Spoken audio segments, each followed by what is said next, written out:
should we have a little talk? If you stood on a cliff in northern Norway in January, wind cutting across your face, you would understand something very quickly. The body was not built for constant assault. It was built for seasons, for rhythm, for storm, then stillness. Modern mental health feels like trying to live in permanent storm. It's like running ancient blood through a mind that evolved for wolves and winter, and now asking it to process emails, political outrage, algorithmic comparison, aging anxiety, productivity metrics, healing timelines, and whether you are regulating correctly. We evolved to worry about what was physically in front of us, and now we worry about invisible narratives, about headlines from continents away, about whether we are falling behind, about whether we are enough. And we are doing this while being watched, measured, optimized, and sold to. No wonder people feel fright. In the old Norse world, the danger had edges. You could see it. A storm on the horizon, a rival clan, a failing harvest. Today, the threat has no edges. It's ambient. It hums in your pocket. It flickers in your hand. It follows you to bed.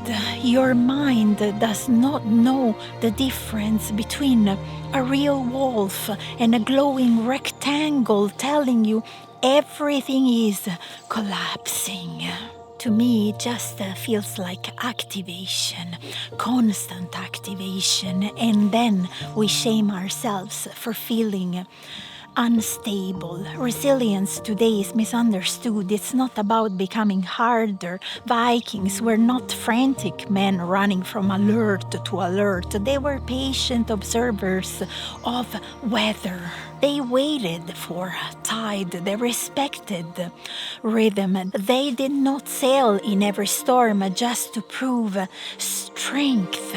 Resilience now is not just pushing harder, it's become selective. It's deciding that not everything deserves your cortisol. You see, resilience now is not really pushing harder, it's becoming selective. It's deciding that not everything deserves your cortisol. Not every outrage deserves your pulse. Not every notification deserves your attention. Sometimes I think mental health in modern times is simply radical refusal, refusing to be available at all time, refusing to treat normal grief as pathology, refusing to interpret every dip in mood as dysfunction. In northern villages, sadness was not diagnosed immediately. Winter blues were understood as seasonal. The sun would return, the body would adjust. No one panicked over darkness that had always come and gone.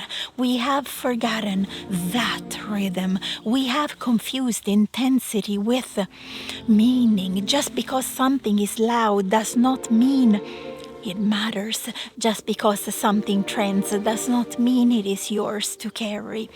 In the sagas, heroes were not defined by how much noise they could tolerate. They were defined by endurance. Endurance is slow, quiet, deliberate.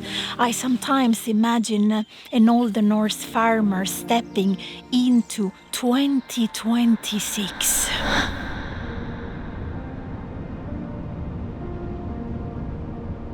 He would see us staring into light, shoulders tense, breath shallow. He would watch us scroll catastrophe after catastrophe, and he would likely say something very simple. You are feeding on storm. And it would not even be wrong. We are consuming more crisis than any tribe was meant to metabolize. And then we wonder why our minds tremble. Modern resilience might be this.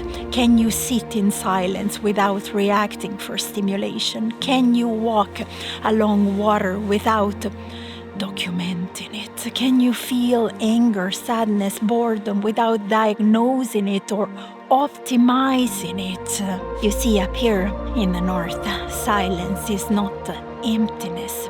It is recovery. Slowness is regulation. To step away from the noise is not ignorance, it is wisdom. We keep looking for new coping strategies, new supplements, techniques, new hacks. But perhaps what we need is fewer inputs, fewer storms entering the mind, fewer artificial urgencies. Resilience is becoming the slightly eccentric person who guards their peace like it is sacred livestock in a harsh northern climate, because what feeds you must be protected. In winter, you do not leave the sheep exposed to wind just to prove they're strong. You shelter them, because in a world that monetizes your attention, protecting it is revolutionary. End of transmission. Bye.